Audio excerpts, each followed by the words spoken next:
atheism on the rise in America. What do Kathy Griffin, Julianne Moore, and Facebook founder Mark Zuckerberg have in common? All are atheists, and they're proud of it, and why not? 1 in 5 Americans claim no religious affiliation. Atheists on display. Last Saturday, a whole bunch of godless people, and I use that term in a repertorial way, held an event in Washington called the Reason Rally. The goal to celebrate secular values. In the modern atheism community, there are 4 men who have become some of the most vocal, resolute, and unflinchingly honest leaders of the movement that states that religion should not simply be tolerated, but should be countered, criticized, and exposed by rational argument wherever its influence arises.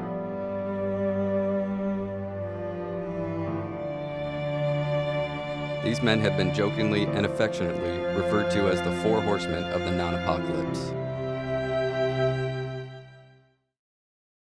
I think we should look at the history of religion and be fascinated by it, just as we look at the history of art and so on. But I don't think that religion has anything useful to teach us.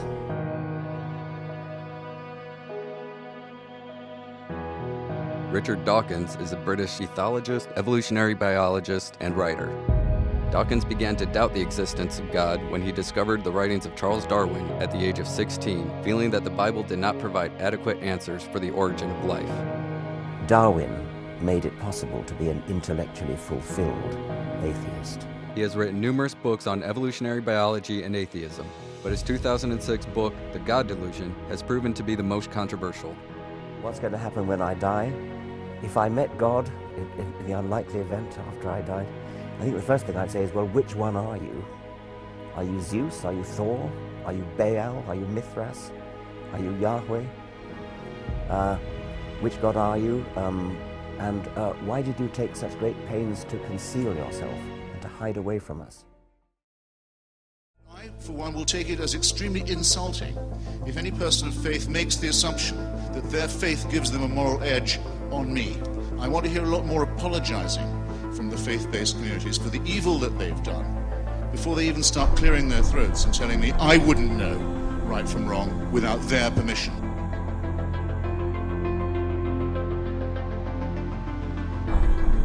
Christopher Hitchens was a British-American journalist, debater, author, and philosopher. A staple of talk shows and lecture circuits, his confrontational style of debate made him both a lauded and controversial figure. If someone tells me that I've hurt their feelings, I say, well, I'm still waiting to hear what your point is. I'm very depressed how in this country you can be told, that's offensive, as if those two words constitute an argument or a comment.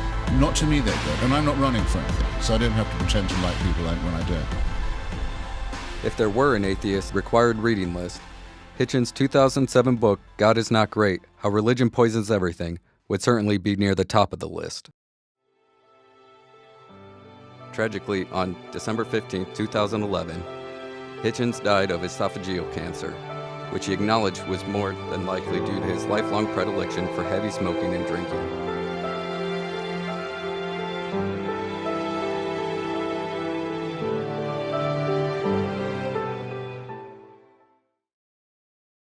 Any God who would allow children by the millions to suffer and die in this way, and their parents to grieve in this way, either can do nothing to help them or doesn't care to. He is therefore either impotent or evil.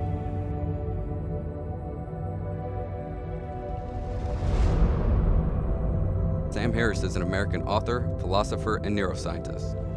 He is an outspoken critic of religion and proponent of scientific skepticism. He is also an advocate for the separation of church and state, freedom of religion, and the liberty to criticize religion. I mean, you could be an unprecedented genius. You could look like George Clooney. You could have $1 billion, and you could have the social skills of Oprah, and you are going nowhere in politics in this country unless you believe in that sort of God. His 2004 book, The End of Faith, was a New York Times bestseller for 33 weeks. Harris's basic message is that the time has come to freely question the idea of religious faith. But this, to me, is the true horror of religion. It allows perfectly decent and sane people to believe by the billions what only lunatics could believe on their own. God is very definitely beyond the verification process of science. God has been designed to be beyond the verification process of science. This is one of the classic adaptations of religions, is to create this gulf so that science can't get anywhere near God.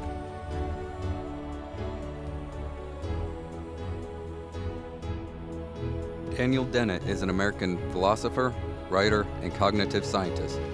There's just no way that you can politely suggest to somebody that they have devoted their life to a folly. But sometimes you have to say that.